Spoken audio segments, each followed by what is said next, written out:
कार्यक्रम में सम्मिलित होने के लिए मुख्यमंत्री योगी आदित्यनाथ पहुंचे।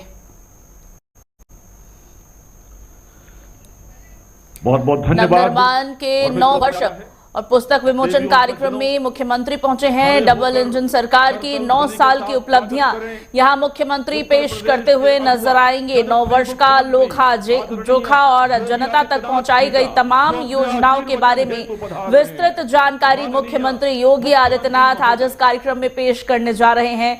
उत्तर प्रदेश में विधानसभा चुनाव से पहले योगी सरकार अपने विकास के एजेंडे को लेकर जनता तक पहुंचने की कोशिश कर रही है और इसी कड़ी में यह कार्यक्रम और अहम हो जाता है।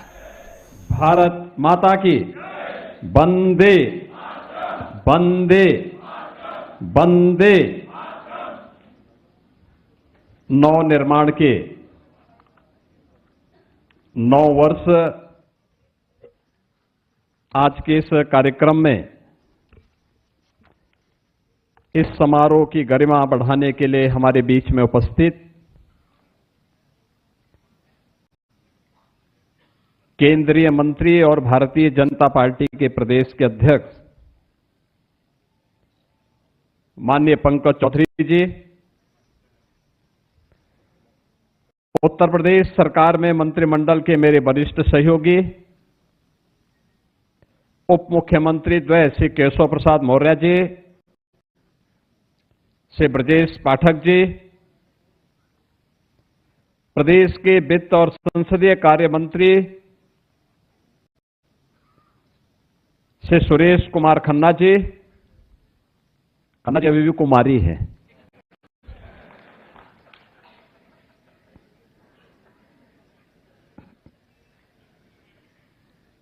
कृषि मंत्री सूर्य प्रताप शाही जी, प्रदेश सरकार की वरिष्ठ मंत्री श्रीमती बेबी रानी मौर्य जी,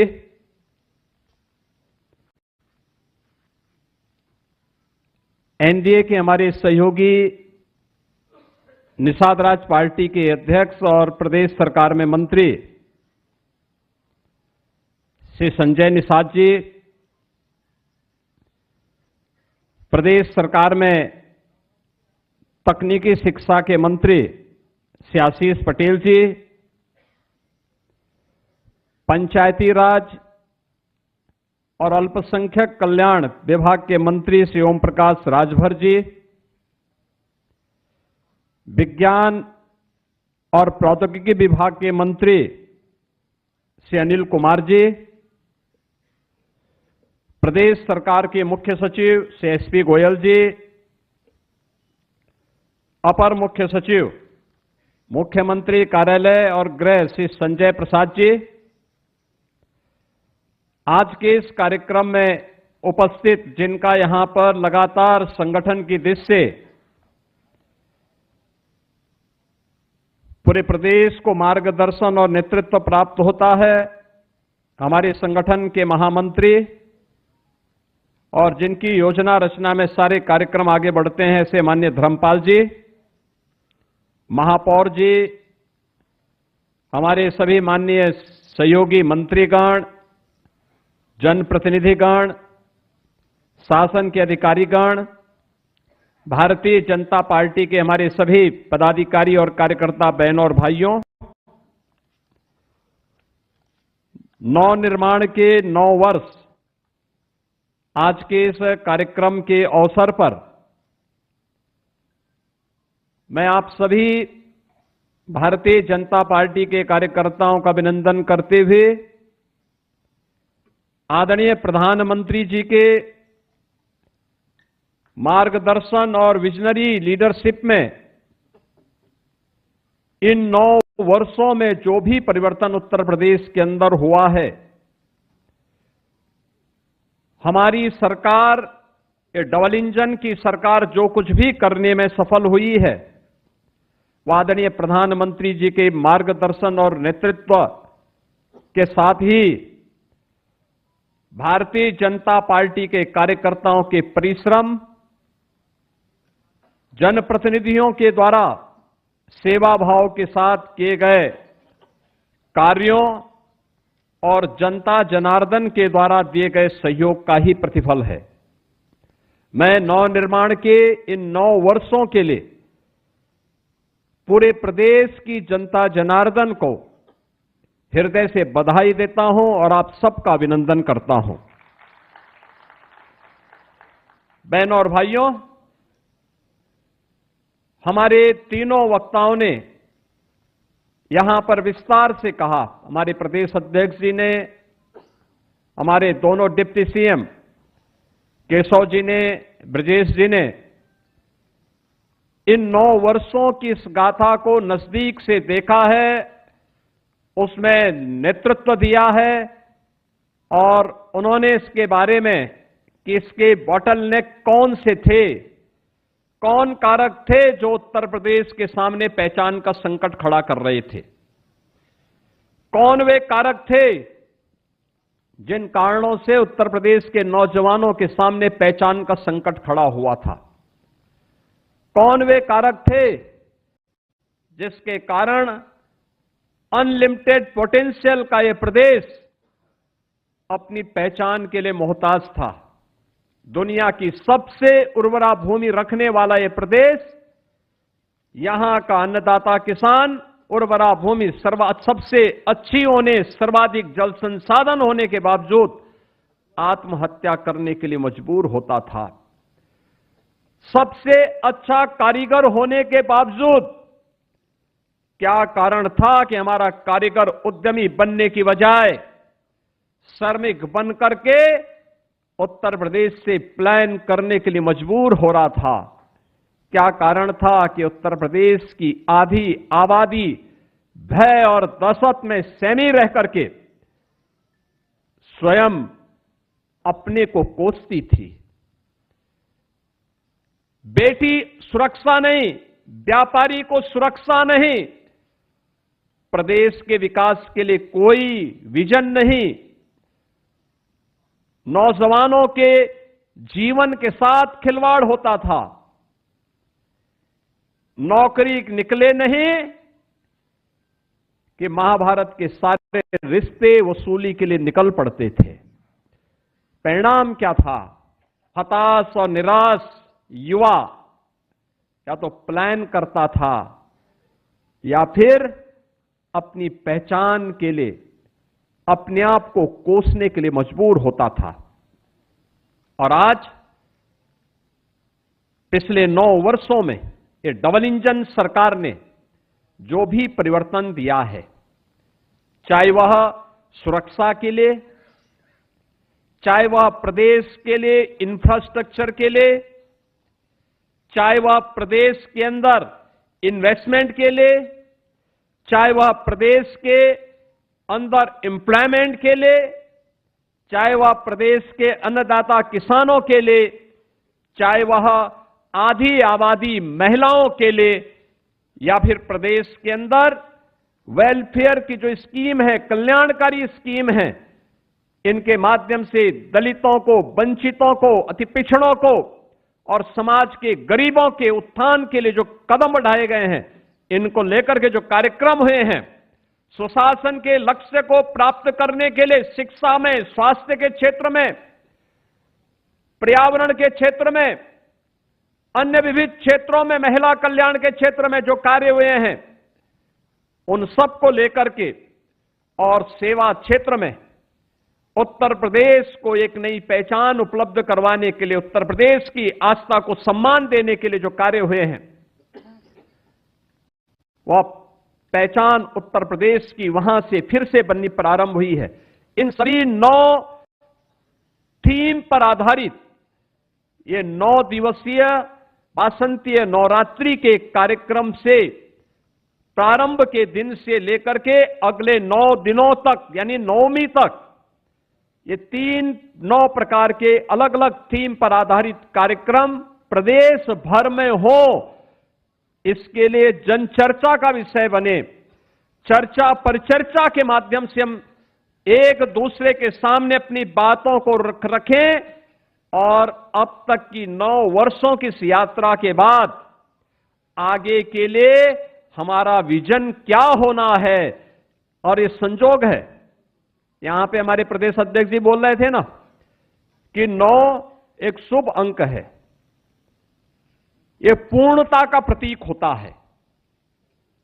ये पूर्णता यानी हमने 9 वर्षों में जो किया है, अब इसको चर्चा पर चर्चा का विषय बना करके इससे निकलने वाले मंथन के निकलने वाले अमृत से अब हम उत्तर प्रदेश की आगामी उस कार्य योजना को लेकर के कार्य करेंगे, जिसमें 2029-30 में उत्तर प्रदेश को $1 ट्रिलियन की इकोनॉमी की दिशा में अग्रसर करने की दिशा में क्या प्रयास होने हैं, उस दिशा में किए जाने वाले प्रयास का हिस्सा है। जनता के सुझाव हैं, समाज के अलग अलग तबके के द्वारा इसके बारे में चर्चा पर चर्चा का विषय बनाया जाए।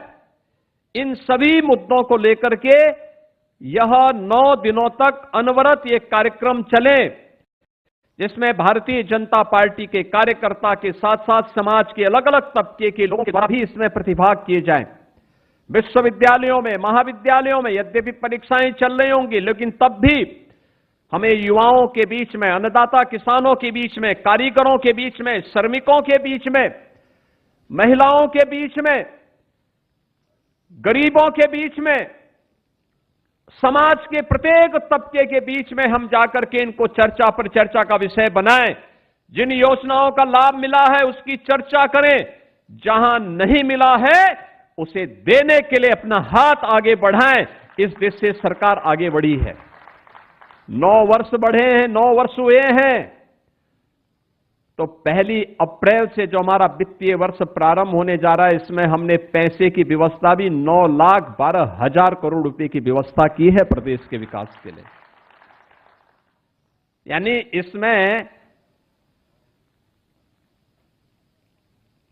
खन्ना जी का कुंवारा रहना भी आपके लिए लाभदायक है कि खन्ना जी ने 9,12,000 करोड़ रुपए का बजट बनाया है। खन्ना जी कह रहे थे कि मैं बोलता तो मैं यहां पे गाना सुनाता एक, और वैसे सुनाएंगे भी हो। लेकिन बहनों और भाइयों, जो ये थीम 9 दी गई है सुरक्षा के मुद्दे पर, आप याद करिए ना, यही तो प्रदेश है। कल से नवरात्रि प्रारंभ हो रही है, कल से इस दौरान रमजान का महीना भी चल रहा है। परसों अलविदा की नमाज होगी और 21 को ईद भी हो सकती है, 20 से 21 को होगी। कहीं कोई हलचल है क्या? कुछ भी नहीं। शालीनता के साथ सारे पर्व और त्योहार मनाए जा रहे हैं, कहीं कोई हलचल नहीं। और यही है सुरक्षा का एहसास, यही है सुरक्षा। कल से त्योहार है, लोगों में खुशी है, हमारा त्योहार आ रहा है। हम नवरात्रि के साथ जुड़ेंगे, जगत जननी मां भगवती की उपासना के साथ जुड़ेंगे। कोई भय नहीं, कोई तनाव नहीं, कोई अराजकता नहीं, कोई अव्यवस्था नहीं, कोई कर्फ्यू का भय नहीं है, कोई दंगे का भय नहीं है। हर व्यक्ति जगत जननी मां भगवती की उपासना में लीन होकर के हर मंदिर में, देवालय में अथाह भीड़ होती है। अब लोगों ने उन क्षेत्रों में जाना बंद कर दिया जहां पहले जाते थे। अब तो नया वर्ष हो, कोई अन्य आयोजन हो, वह मंदिर की तरफ जाता है, धार्मिक स्थलों की तरफ जा रहा है। यह एक नया चेंज देखने को मिला है, और यह तब हुआ है जब सुरक्षा का एक वातावरण हुआ है। सुरक्षा, बेहतर सुरक्षा, लेकिन सुरक्षा के लिए प्रयास प्रारंभ हुए। आप सोचो ना, उत्तर प्रदेश में 17 के पहले भर्ती नहीं होती थी, क्योंकि भर्ती होने के लिए सरकार की नीयत साफ नहीं थी। वह नौजवानों के भविष्य के साथ खिलवाड़ कर रही थी। हम लोगों ने 9 वर्षों में प्रदेश में 9 लाख से अधिक सरकारी नौकरी दी है, जिसमें 2,19,000 केवल पुलिस भर्ती हुई है। 2,19,000 पुलिस भर्ती 9 वर्षों में उत्तर प्रदेश के अंदर हुई है। पुलिस की ट्रेनिंग की क्षमता आपने देखा होगा, अभी हाल ही में पिछले दिनों आदरणीय गृह मंत्री जी आए थे, उन्होंने उत्तर प्रदेश में 60,000 244 पुलिस भर्ती के अभ्यर्थियों को नियुक्ति पत्र प्रदान किए थे, उत्तर प्रदेश पुलिस के। मुझे याद है 2017 में जब हम लोग पहली पुलिस की भर्ती निकाल रहे थे, हमारी कैबिनेट थी उस समय, ज्यादातर मंत्रीगण तब भी हमारे साथ में थे। केशव जी थे, ब्रजेश जी थे, उस समय खन्ना जी भी थे, उस समय शाही जी भी थे, ये सभी मंत्रीगण, ओम प्रकाश राजभर जी भी थे। और उस समय हम लोग चर्चा कर रहे थे कि ये भर्ती हम करेंगे, हमें उस समय 30,000 भर्ती करनी थी पुलिस की पहले फेज में, लेकिन ट्रेनिंग के लिए हमारे पास क्षमता नहीं थी। हमारे पास केवल 3,000 ट्रेनिंग की क्षमता थी। मैंने उस समय भारत सरकार के गृह मंत्री, लखनऊ के यशस्वी सांसद आदरणीय राजनाथ सिंह जी से बातचीत की। उस समय के भारतीय जनता पार्टी के राष्ट्रीय अध्यक्ष और आज के गृह मंत्री आदरणीय अमित शाह जी से मैंने बातचीत की, और इन्होंने कहा कि आप मिलिट्री, पैरामिलिट्री और अन्य राज्यों के भी ट्रेनिंग सेंटर को ले लीजिए, और अच्छा होगा कि 30,000 की भर्ती कर दीजिए। जब मैंने यहां बैठक ली गृह विभाग की, मैंने कहा ये भर्ती क्यों नहीं हो रही है, तो मुझे बताया गया कोर्ट का स्टे है। मैंने कहा और कोर्ट के स्टे का कोई कारण तो होगा? कहा हां, कोर्ट ने कहा कि इस तरीके से ट्रांसपेरेंसी आनी चाहिए। मैंने कहा ये तो अच्छी बात है, हम माननीय न्यायालय के आदेश का पालन करें और भर्ती की प्रक्रिया को आगे बढ़ाएं। और हमने 30,000 की भर्ती प्रारंभ की। भर्ती एक समय सीमा के अंदर हुई। हमने मिलिट्री, पैरामिलिट्री और अन्य राज्यों के ट्रेनिंग सेंटर लिए, तब हम 30,000 भर्ती करवाए थे।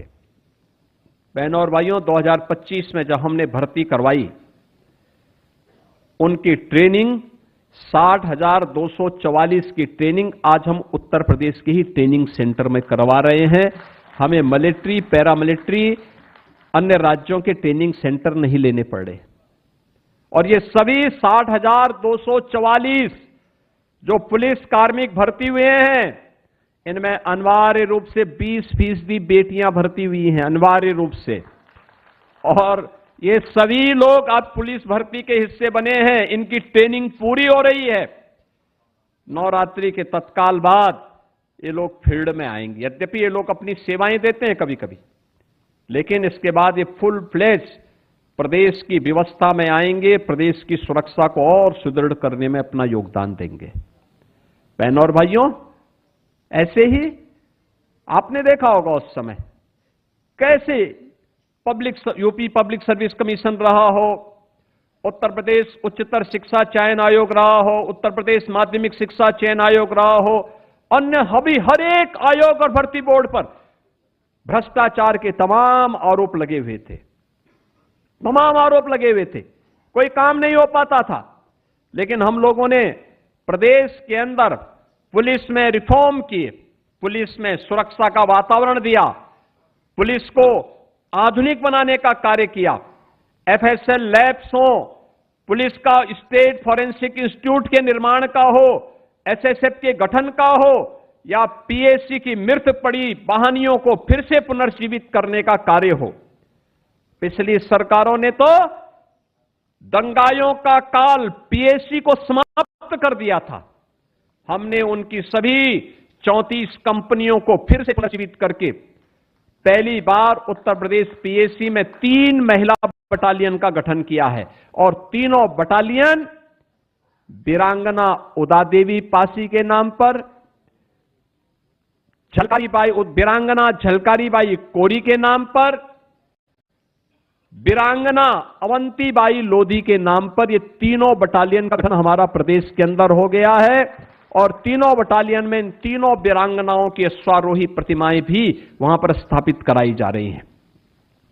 बहनों और भाइयों, पुलिस कमिश्नरेट सिस्टम हमने 7 जनपदों में लागू किया। ये पुलिस रिफॉर्म का पार्ट था। आज हमारे पास फॉरेंसिक लैब्स हैं, आज हमारे पास फॉरेंसिक इंस्टीट्यूट है, आज हमारे पास स्पेशल प्रदेश के अंदर आज स्पेशल सिक्योरिटी फोर्स है, एसडीआरएफ है, और आज उत्तर प्रदेश के पास हर जिले में एक एक साइबर थाना भी है और हर थाने में एक एक साइबर हेल्प डेस्क भी आज हम लोगों ने वर्तमान की चुनौतियों को ध्यान में रखकर प्रस्तुत किया है। यह है सुरक्षा के लिए प्रदेश के अंदर जो कार्यक्रम बनाए गए हैं। अभी हम लोग सिंगापुर और जापान की यात्रा पे मैं गया था, मेरे साथ में वित्त मंत्री और उद्योग मंत्री थे। केशव जी और आईटी मिनिस्टर जर्मनी की यात्रा में गए थे। हम लोग जब उन देशों की यात्रा में थे, वहां का बड़ा मंत्री और बड़ा सा उद्यमी मिलता था, एक ही बात कहता था, और कहता था हम यूपी में इसलिए आ रहे हैं क्योंकि यूपी में जीरो टॉलरेंस और जीरो करप्शन की नीति के तहत उत्तर प्रदेश के अंदर आज हर व्यक्ति आना चाहता है। बहनों और भाइयों, ये उत्तर प्रदेश की सरकार की थीम इंफ्रास्ट्रक्चर 17 के पहले के बारे में जो बात आई थी, सड़क में गड्ढा है या गड्ढा में सड़क है इसका पता नहीं लग पाता था, खेत है या सड़क है यह भी नहीं पता लगता था। आज आप देख रहे होंगे उत्तर प्रदेश के अंदर एक्सप्रेसवे के रूप में 55% देश का इंफ्रास्ट्रक्चर एक्सप्रेसवे का यूपी के पास, और गंगा एक्सप्रेसवे इसी महीने कंप्लीट हो रही है। गंगा एक्सप्रेसवे के बनने के बाद उत्तर प्रदेश का शेयर हो जाएगा 60% एक्सप्रेसवे पर उत्तर प्रदेश का अधिकार। लगातार उत्तर प्रदेश ने कनेक्टिविटी को बेहतर किया है। हर interstate connectivity, international connectivity 4 lane की है। आज वहां पे मैत्री द्वार बनाए गए हैं। आपने देखा होगा किस रूप में चेंज आया है। हर जिला मुख्यालय 4 लेन से जुड़ा है, हर ब्लॉक और तहसील मुख्यालय 2 लेन और 4 लेन की कनेक्टिविटी से जुड़ा हुआ है। हर जगह व्यवस्थित रूप से इस कार्यक्रम को आगे बढ़ाने का कार्यक्रम आज प्रदेश के अंदर हुआ है। देश का सबसे बड़ा रेल नेटवर्क यूपी के पास, देश के अंदर सबसे अधिक सिटी के अंदर मेट्रो का संचालन, 7 सिटी में हम मेट्रो का संचालन कर रहे हैं। लखनऊ, कानपुर, आगरा, गाजियाबाद, नोएडा, ग्रेटर नोएडा, और अभी हाल ही में प्रधानमंत्री जी ने मेरठ के भी मेट्रो का संचालन किया है। देश की पहली रैपिड रेल दिल्ली मेरठ के बीच में प्रारंभ हो चुकी है। देश का पहला रोपवे ये उत्तर प्रदेश के अंदर बन रहा है वाराणसी में, और देश के अंदर पहला इनलैंड वाटरवे ये उत्तर प्रदेश के अंदर बना है वाराणसी से हल्दिया के बीच। देश के अंदर कनेक्टिविटी के लिए, एयर कनेक्टिविटी के लिए आज उत्तर प्रदेश में 16 डोमेस्टिक एयरपोर्ट, 4 इंटरनेशनल एयरपोर्ट, और 5वां देश का सबसे बड़ा इंटरनेशनल एयरपोर्ट जेवर में हमने अनुरोध भेजा है आदरणीय प्रधानमंत्री जी से। 28 मार्च को उद्घाटन के लिए हमने आदरणीय प्रधानमंत्री जी को आमंत्रित किया है। आप सोचो ना, जेवर एयरपोर्ट बनेगा, उत्तर प्रदेश की अर्थव्यवस्था में कितनी ग्रोथ होने जा रही, 1 लाख करोड़ रुपए की आएगी उसमें इनकम उत्तर प्रदेश सरकार की। आज उत्तर प्रदेश के अंदर इंफ्रास्ट्रक्चर की स्थिति है। उत्तर प्रदेश आज इंफ्रास्ट्रक्चर प्रदेश भी बना है। इन्वेस्टमेंट के लिए क्या कहना, उत्तर प्रदेश में 2017 के पहले कोई इन्वेस्टर नहीं आता था, क्योंकि इन्वेस्टमेंट के लिए सुरक्षा चाहिए, पॉलिसी चाहिए। इन्वेस्टमेंट के लिए पॉलिसी के साथ साथ लैंड बैंक चाहिए, और लैंड बैंक के साथ साथ सरकार की नीयत भी चाहिए। याद करिए, 17 के पहले 1947 से लेकर के 2017 तक उत्तर प्रदेश के अंदर बामुश्किल से 14,000 से कम उद्योग थे, और आज अब तक हमारे पास 31,000 तो बड़े उद्योग लग चुके हैं। 96 लाख एमएसएमई यूनिट हैं। 96 लाख एमएसएमई यूनिट भी यूपी के अंदर आज के दिन पर कार्यरत हैं। एमएसएमई यूनिट में 3 करोड़ 11 लाख से अधिक लोग कार्य कर रहे हैं, और हमारे जो उत्तर प्रदेश के अंदर 31,000 से अधिक बड़े जो भी उद्योग लगे हैं, इन उद्योगों में भी 65 लाख से अधिक लोग कार्य कर रहे हैं।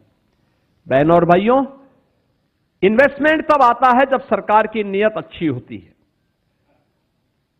17 के पहले तो ये मान लिया गया था, यानी जो लोग हमारी आस्था को अंधविश्वास बोलते थे वे नोएडा नहीं जाते थे। वे नोएडा नहीं जाते थे क्योंकि उनको लगता था नोएडा जाएंगे तो कुर्सी से उतर जाएंगे। और जब मैं आया, मुख्यमंत्री बना, मुझे मुख्यमंत्री का दायित्व दिया गया, तो मैंने कहा अभी नोएडा जाएंगे। लोगों ने कहा मुख्यमंत्री नोएडा जाता था, हट जाता। मैंने कहा भी कुर्सी बाद में जाए, आज जाए, अच्छा आज ही चली जाए, लेकिन नोएडा जाएंगे। अगर प्रदेश का भला होगा तो हम नोएडा जाएंगे और नोएडा के विकास की जो वहां पे बैरियर है, इन बैरियर को हटाएंगे। आज नोएडा, ग्रेटर नोएडा विकास के पथ पर अग्रसर है, देश के विकास में योगदान दे रहा है। अगर हम लोग नोएडा नहीं जाते तो देश के अंदर, बहनों और भाइयों, 55% मोबाइल का मैन्युफैक्चरिंग यूपी नहीं कर पाता है।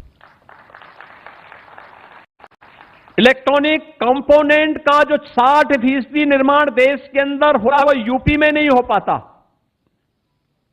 क्योंकि मुख्यमंत्री के लिए तो वहां जाना एक अपशकुन बना दिया था। वो अपशकुन यूपी के लिए बनाया गया था, मुख्यमंत्री उसका एक माध्यम बना था। हम लोगों ने कहा अपशकुन को उखाड़ फेंकेंगे, विकास में इसको बाधा नहीं बनने देंगे। आज हम लोगों ने उसको भी दूर किया है। उत्तर प्रदेश बेहतरीन डेस्टिनेशन बनकर के निवेश का आगे बढ़ा है। अभी तो जापान से, सिंगापुर से, जर्मनी से बड़े पैमाने पे निवेश के लिए निवेशक यूपी में आने वाले हैं। अभी से उनके पत्र आने प्रारंभ हो गए हैं। इस पे सरकार ने काम करना प्रारंभ कर दिया है। जिस प्रदेश में कोई निवेशक नहीं आता था, अब तक 15 लाख करोड़ रुपए का निवेश ग्राउंड ब्रेकिंग हुआ है। 6 लाख का हमारे पास वर्तमान में तैयार है और हम लोग एक नई दिशा में उसमें आगे बढ़ चुके हैं। आज हर जिले में निवेश हो रहा है। आज हमारे पास लैंड बैंक है, व्यापक लैंड बैंक है, 34 सेक्टोरल पॉलिसीज हैं, निवेश मित्र है, निवेश सारथी है। इस दिशा में प्रदेश आगे बढ़ा है। किसानों के लिए अन्नदाता किसान समझने के लिए इतना पर्याप्त है। उत्तर प्रदेश में सरकार ने पहला डिसीजन अन्नदाता किसानों के लिए लिया था और अन्नदाता किसानों के लिए जो निर्णय लिया था वह निर्णय ऋण माफी का था और ऋण माफी से आज किसान सम्मान निधि तक की इस यात्रा में उत्तर प्रदेश की ग्रोथ रेट एग्रीकल्चर के क्षेत्र में, आपको ग्रोथ रेट देखना है तो हमारे कृषि मंत्री की सेहत को देखकर अंदाजा लगा सकते हैं। 8.5% से बढ़कर के यह 18% हुआ है। 18%। देश के अंदर आज के दिन पर उत्तर प्रदेश कृषि विकास के सबसे तेज गति के साथ आगे बढ़ने वाला राज्य है। अब हमारा अन्नदाता किसान आत्महत्या नहीं करता है। अकेले गन्ना किसानों के बारे में जो चर्चा हो रही थी, याद करिए 2012 से लेकर के 2017 के बीच कुल 95,000 करोड़ रुपए का गन्ना मूल्य का भुगतान हुआ। और बहनों और भाइयों, हमने 17 से अब तक इन 9 वर्षों में 3,16,800 करोड़ रुपए का गन्ना मूल्य का भुगतान अन्नदाता किसान को किया है। कोई तुलना है 95,000 में और 3,16,800 करोड़ रुपए में? यह है परिवर्तन। ये परिवर्तन है। आज अन्नदाता किसान को जो 2017 में गन्ना किसान को पर कुंटल का दाम मिलता था 300 रुपये पर कुंटल, आज हम उसको 400 रुपये पर कुंटल उपलब्ध करवा रहे हैं। घटतोली बंद, पर्ची की समस्या का समाधान, प्रोक्यूरमेंट किसान से सीधे हो रहा है। धान हो, गेहूं हो, सरसों हो, तिलहन हो, दलहन हो, बाजरा हो, मिलेट हो, इस सब की सबको हम खरीद रहे हैं। मक्का हो, इन सब की खरीद सरकार सरकारी क्रय केंद्र में करती है और मिनिमम सपोर्ट प्राइस तय करती है। मार्केट में ज्यादा दाम मिले, अच्छी बात है, मार्केट में बेचो, लेकिन कम दाम मिले, हम उसकी गारंटी देंगे, आपको इससे कम दाम में नहीं बिकने देंगे आपके उत्पाद को। मंडी शुल्क तब 2.5 से 3% लिया जाता था, आज मंडी शुल्क 1% लिया जा रहा है, अन्नदाता किसान को राहत मिले। यह सरकार के द्वारा उठाए गए अन्नदाता किसान के लिए वे लाभ हैं जिनके बारे में यहां पर किशोर जी ने बताया कि 99,000 करोड़ रुपए केवल किसान सम्मान निधि से अन्नदाता किसान के खाते में प्रधानमंत्री जी ने दिए हैं। बहनों और भाइयों, ये सरकार की वह कार्यक्रम और योजना है जो अन्नदाता किसान को आज उत्पादक से, जो कर्जदाता सपा, कांग्रेस, बसपा ने बनाया था, आज उसे कर्जदाता से फिर उभार करके हमने प्रदेश के अंदर उत्पादक की श्रेणी में फिर से ला करके उसे फिर से खुशहाल बनाने की दिशा में कदम बढ़ाए हैं। और अब तो हमारा किसान 1-2 नहीं 3-3 फसल ले रहा है। सिंचाई की सुविधा बढ़ी है। प्रदेश में 56 लाख हेक्टेयर में अतिरिक्त सिंचाई की सुविधा इस दौरान हुई है। पहली बार हुआ है कि जो भी ट्यूबवेल थे, प्राइवेट ट्यूबवेल थे, उन प्राइवेट ट्यूबवेल में फ्री में बिजली की व्यवस्था सरकार दे रही है। और अभी जो 23 लाख ट्यूबवेल अभी डीजल से संचालित हो रहे हैं, इस बार बजट में पैसा दिया गया है कि हम सोलर पैनल दे करके उन ट्यूबवेल को भी, उन किसानों को भी उससे मुक्त करवाएंगे और प्रदेश के अंदर अन्नदाता किसान को खुशहाल करने के सामने कदम बढ़ाएंगे। महिलाओं के कल्याण के लिए सरकार के द्वारा इस दौरान जो कार्य किए गए, प्रदेश के अंदर 9 लाख से अधिक जो भर्ती हुई है, बहन और भाइयों मुझे बताते हुए प्रसन्नता है, इसमें 1,75,000 से अधिक केवल बेटियां भर्ती हुई हैं, बेटियां भर्ती हुई हैं प्रदेश की। 1,10,00,000 से अधिक महिला स्वयंसेवी समूह आज प्रदेश के अंदर आजीविका दीदी के रूप में प्रदेश के अंदर उद्यमी बनकर के काम कर रही हैं। और इस बार के बजट में महिला उद्यमी स्कीम के अंतर्गत हम लोगों ने अलग से पैसे की व्यवस्था उनके लिए भी की है। बेटी बचाओ बेटी पढ़ाओ का प्रधानमंत्री जी का अभियान रहा हो या फिर कन्या सुमंगला योजना में बेटी के जन्म लेने से लेकर स्नातक तक 25,000 का पैकेज और बेटी की शादी के लिए 1 लाख रुपए की सहायता, सामूहिक विवाह योजना में यह आज दे रहे हैं। और मुझे प्रसन्नता है कि 5 लाख से अधिक बेटियों की शादी मुख्यमंत्री सामूहिक विवाह योजना के माध्यम से अब तक संपन्न करने में हमें मदद मिली।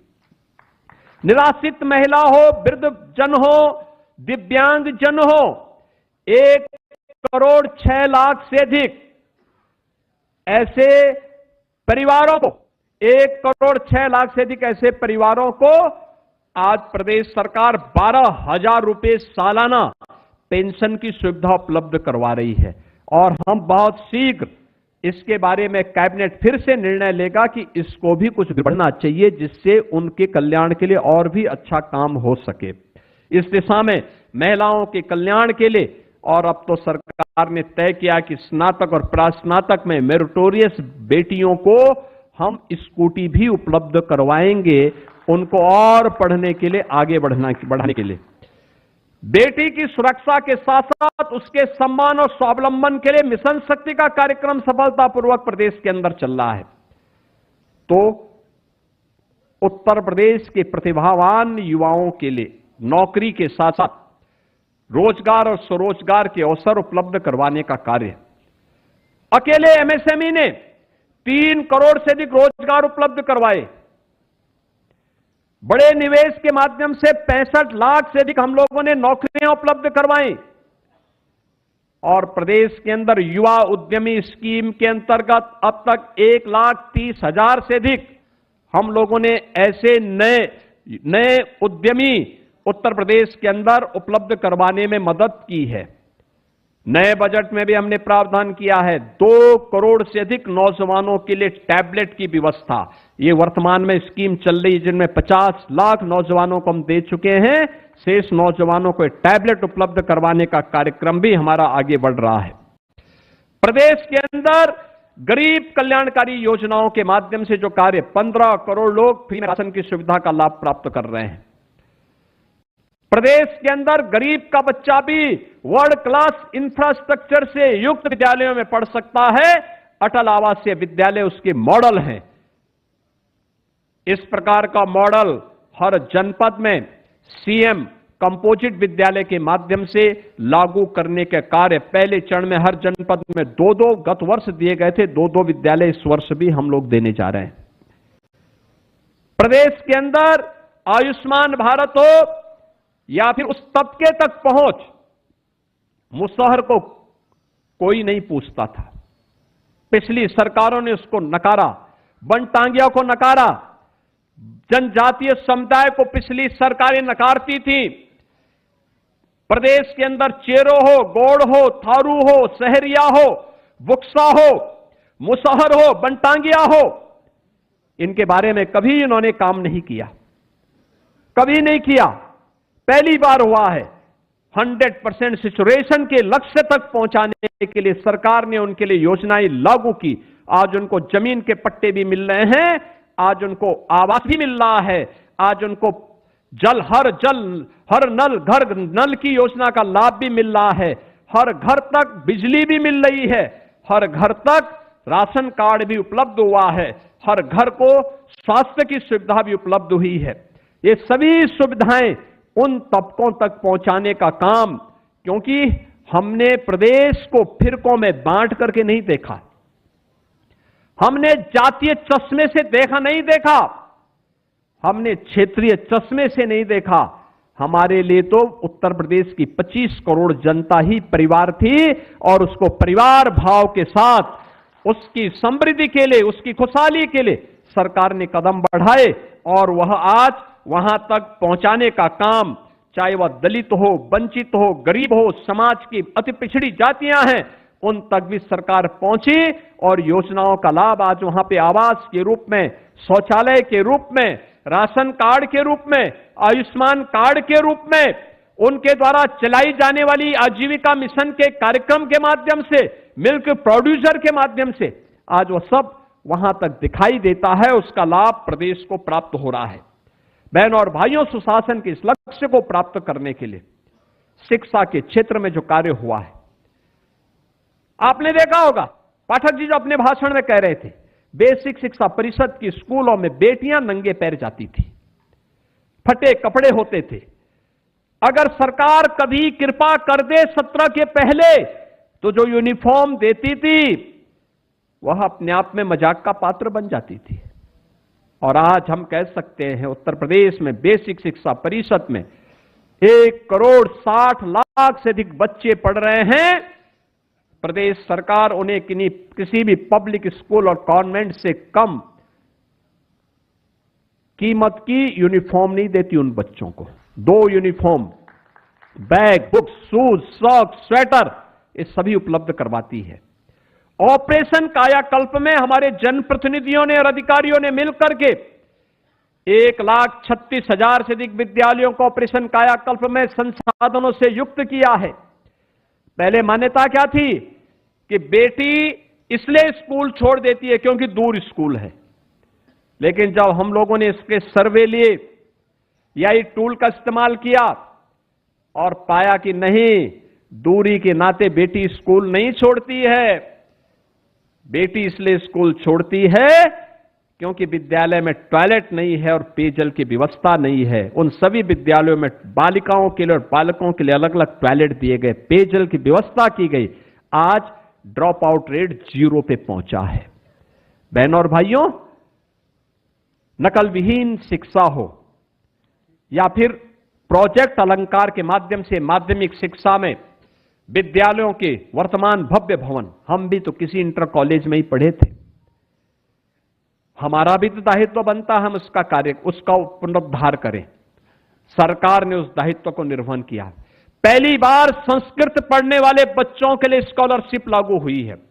वे 6ठी क्लास में हो, पूर्वा में हो या आचार्य की कक्षा में, हर बच्चे को स्कॉलरशिप आज सरकार उपलब्ध करवा रही है और उनके लॉजिंग फूडिंग की एक नई स्कीम के साथ भी हम आगे आ रहे हैं कि संस्कृत पढ़ने वाले बच्चों के लिए रहने की व्यवस्था हो, खाने की व्यवस्था हो, जिससे संस्कृत के माध्यम से वे समृद्धि के मार्ग पर प्रदेश सरकार को आगे बढ़ा सकें। यह सरकार के वे लक्ष्य, वन डिस्ट्रिक्ट वन माफिया से उभार करके वन डिस्ट्रिक्ट वन प्रोडक्ट और one district one medical college की दिशा में आज आगे बढ़े हैं। गोरखपुर में एम्स संचालित, रायबरेली में एम्स संचालित, world class cancer institute Kashi में बीएचयू में बन चुका है। लाखों लोग उससे लाभान्वित हो रहे हैं। और आज प्रदेश सरकार ने स्वास्थ्य के क्षेत्र में जो प्रगति की है, लगभग 6 करोड़ गोल्डन कार्ड जारी होने के साथ ही आरोग्य मेले हर पीएचसी पे हर रविवार को आयोजित हो रहे हैं। आज इंसेफ्लाइटिस की बीमारी पूरी तरह समाप्त हुई है, वेक्टर बाउंड डिजीज समाप्त हुई है, उस पर नियंत्रण, प्रभावी नियंत्रण किया गया है। और उस दिशा में जो कार्य आगे बढ़े हैं, पर्यावरण के संरक्षण के लिए इतना बड़ा राज्य, इतना इंफ्रास्ट्रक्चर का क्रिएशन, उस सब के बावजूद देश के अंदर बड़े राज्यों में उत्तर प्रदेश अपने यहां ग्रीन लैंड बढ़ाने में सफल हुआ है। ज्यादा वृक्षारोपण के लक्ष्य को प्रदान करने वाले राज्यों में प्रदेश सरकार ने अपने को आगे बढ़ाया है। बहनों और भाइयों, सेवा सेक्टर में भी जो कार्य हुए हैं, आज प्रदेश उस दिशा में तेजी के साथ आगे बढ़ा है। 156 करोड़ टूरिस्ट और श्रद्धालु गत वर्ष उत्तर प्रदेश के विभिन्न धार्मिक स्थलों पर और पर्यटन केंद्रों में आया है। अनुमान करिए 2017 के पहले यह संख्या कुछ लाखों में हुआ करती थी, आज ये करोड़ों में पहुंच गई है। ये केवल पर्यटन नहीं है, ये राष्ट्र को जोड़ने के सेतु भी हैं, यह प्रदेश के बारे में परसेप्शन को बदलने वाले भी हैं और रोजगार के नई संभावनाओं को भी आगे बढ़ाने वाले हैं। नई संभावनाएं बढ़ी हैं, समृद्धि बढ़ी है, लोग आगे बढ़े हैं। प्रयागराज का महाकुंभ ये समरसता का कुंभ बना है। जो लोग सनातन संस्कृति को कोसते थे, अपमानित करते थे, उन्होंने देखा, जो लोग बोलते थे कि कुंभ तो केवल एक जाति विशेष का है, उनकी आंखें फटी की फटी रह गई जब उनसे पूछा गया प्रयागराज में, ये बताओ तो कौन जाति के लोग हैं? ये तो सर्व समाज है, न इसकी जाति है, न पंथ है, न संप्रदाय है, ये केवल भारतीय है। और सनातन का उद्घोष करने के लिए प्रयागराज में त्रिवेणी की, इस पावन त्रिवेणी में डुबकी लगाने आया है। अयोध्या जब आता है, पिछली सरकारों ने अयोध्या के बारे में क्या कहा था? राम हुए ही नहीं। हमारी आस्था को ये लोग अंधविश्वास कहते थे। हमने कहा नहीं, ये अंधविश्वास नहीं, हमारी आस्था है। अंधविश्वास तो वो था कि नोएडा नहीं जाना है, ये अंधविश्वास था। लेकिन अयोध्या हमारी आस्था है, क्योंकि अयोध्या ने हमें मर्यादा के साथ कैसे रहना है ये सिखाया है। और वह अयोध्या आज नई अयोध्या के रूप में हमारे सामने है। काशी कैसे होनी है, जीवन कैसे होता है, जीवन की जीवंतता देखनी है। न दिन है, न रात्रि है, न हर्ष है, न क्रोध है, न रोग है, न शोक है। काशी निरंतर चलायमान है, जीवंतता का प्रतीक है। यह देखना है तो काशी में जाकर के देखो बाबा विश्वनाथ का धाम। आदरणीय प्रधानमंत्री जी के विजन को किस रूप में आज साकार करते हुए आगे बढ़ रहा है, दुनिया को अपनी ओर आकर्षित कर रहा है। और भक्ति देखनी हो तो मथुरा वृंदावन में जाकर के देखो। भारत के पौराणिक ज्ञान की धरोहर को देखना तो नैमिषारण्य में आकर के देखो। भागवत की भूमि के रूप में देखना हो तो जाके सुख तीर्थ में जाकर के देखो। भाई भाई का प्रेम कैसे होता है देखना तो चित्रकूट धाम में जाकर के देखो, क्योंकि ये सब कुछ हमारे पास है। बुद्ध की करुणा देखनी है तो कुशीनगर में जाकर के देखो। बहनों और भाइयों, भारत के अंदर मन चंगा तो कठौती में गंगा। संत रविदास की कर्म योग को देखना है तो काशी के साथ साथ उस गरीब बस्ती में जाकर के देखो, जहां रैदासी संप्रदाय से जुड़ा हुआ कोई संत अपनी भक्ति में लीन होकर के भारत की राष्ट्रीयता को मजबूती प्रदान कर रहा है। और ये उत्तर प्रदेश की ताकत बनती है, यही देश की ताकत बनती है। और उस ताकत के हम वर्तमान में संवाहक हैं। हम सब गौरव की अनुभूति कर सकते हैं कि आदरणीय प्रधानमंत्री जी के नेतृत्व में, उनके मार्गदर्शन में हम सब उत्तर प्रदेश वासियों को अपने अतीत की इस विरासत के साथ, गौरव के साथ आगे बढ़ने का सौभाग्य प्राप्त हुआ है। हम भी उत्तर प्रदेश के लिए कुछ कर पा रहे हैं। आने वाली पीढ़ियां हमें कोसेंगी नहीं, इस बात के लिए नहीं कोसेंगी कि इनको अवसर मिला था, इन्होंने कुछ नहीं किया। आने वाली पीढ़ी ये कहेगी कि सपा और कांग्रेस के पाप से मुक्त करके पुण्य भूमि बनाने का काम भारतीय जनता पार्टी की डबल इंजन सरकार ने यूपी के अंदर किया है। उत्तर प्रदेश को उसकी पहचान दिलाई है और उस पहचान पर हम सब गौरव की अनुभूति करते हैं। और इसीलिए तो पंकज जी जो कह रहे थे, हमारे प्रदेश अध्यक्ष जी, उन्होंने कहा ना कि जब इससे पहले एक सांसद के रूप में हम कनाड प्लेस में जाते थे, देश के अंदर किसी अन्य राज्य में जाते थे, लोग पूछते थे कहां से हैं, हम बोलते थे यूपी से, तो लोग पीछे हटते थे। और आज जब जाते हैं, कहीं भी आप जाइए देश में, दुनिया में, आप बोलेंगे कहां से हैं, वो पूछता है कहां से हैं, आप पूछेंगे यूपी से, तो सामने वाले के चेहरे पर एक नया तेज झलकता है। ऐसे लगता है जैसे वह आपको सिर आंखों पर बिठाने को तैयार है। बहनों और भाइयों, यह परिवर्तन तब आता है जब टीम वर्क के साथ एक सामूहिक प्रयास होता है। 25 करोड़ की जनता जब प्रधानमंत्री मोदी जी के नेतृत्व में एक स्वर में आगे बढ़ती है, एक स्वर में, उन्हीं के स्वर में स्वर मिलाकर के आगे बढ़ने का संकल्प लेती है, परिणाम आते हैं। उस परिणाम का साक्ष्य आज उत्तर प्रदेश बन रहा है। आज उत्तर प्रदेश सुरक्षा का, सुशासन का और समृद्धि का एक नया मॉडल बनने के सामने अग्रसर हुआ है।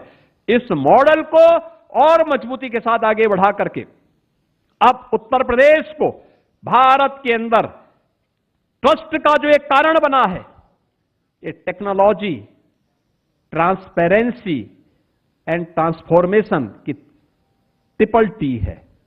ये ट्रिपल टी ही इस ट्रस्ट का कारण है।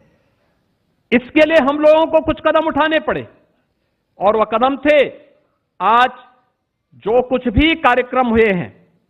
बहनों और भाइयों, आज उसका परिणाम क्या है? जो उत्तर प्रदेश पहले जो बॉटल नेक थे उसको हमने हटाया है, बॉटल नेक से उसको ब्रेक थ्रू में बदलने का काम किया है। उत्तर प्रदेश और पहले रेवेन्यू डेफिसिट स्टेट था, आज पिछले 5-6 वर्षों से लगातार रेवेन्यू सरप्लस स्टेट के रूप में अपनी पहचान को आगे बढ़ाया है। टॉप 3 इकोनॉमी के रूप में यूपी आज देश के अंदर है। हम बॉटम 3 से टॉप 3 में पहुंचे हैं। यह हमारी शानदार यात्रा है। आज उत्तर प्रदेश की प्रति व्यक्ति आय 3 गुनी हुई है। 2017 में उत्तर प्रदेश की अर्थव्यवस्था 13 लाख करोड़ की थी, आज हम उसको 36 लाख करोड़ तक पहुंचाने में सफल हुए हैं। सीडी रेशियो 43% से बढ़ा करके 61% पहुंचाने में सफल हुए हैं। ये नए उत्तर प्रदेश की पहचान है जो उत्तर प्रदेश को निरंतर एक नई गति के साथ आगे बढ़ा रही है। मैं आज के इस अवसर पर अपने टीम के सभी सदस्यों को हृदय से धन्यवाद देता हूं। आप सभी को मैं इस अवसर पर अभिनंदन करता हूं। भारतीय जनता पार्टी और अपने सहयोगी दलों के सभी कार्यकर्ताओं का मैं अभिनंदन करता हूं। प्रदेशवासियों को इन 9 वर्षों में सहयोग के लिए हृदय से अपनी बधाई देता हूं और विश्वास करता हूं कि 9 दिनों तक चलने वाला यह अभियान, अलग अलग थीम को लेकर के चलने वाला यह अभियान प्रदेश में चर्चा परिचर्चा का विषय बने, हम लोग आम जन तक पहुंचे। आज इसके लिए जो यहां पे कुछ लिटरेचर भी प्रकाशित हुआ है, जिसको अभी हम लोगों ने यहां पे विमोचन किया है। 3 प्रकार का एक फोल्डर है, एक छोटी पॉकेट बुक है और एक पुस्तिका है। ये तीनों पर्याप्त मात्रा में आपको भी मिलेंगी, हर जनपद में उपलब्ध होंगी। हम इसको जन जन तक पहुंचा करके व्यापक प्रचार प्रसार करें। जिन लोगों को योजना का लाभ मिला है वे बोलें, जिनको नहीं मिला है उन तक हमारे हाथ पहुंच कर उन्हें योजनाओं के साथ जोड़ने का कार्य करें। इस विश्वास के साथ आप सबको मैं वासंतीय नवरात्रि की और रामनवमी की हृदय से मंगल में शुभकामनाएं देते हुए अपनी वाणी को विराम देता हूं। धन्यवाद। जय हिंद। भारत माता की, भारत माता की, भारत माता की। मित्रों, नवनिर्माण के 9 वर्ष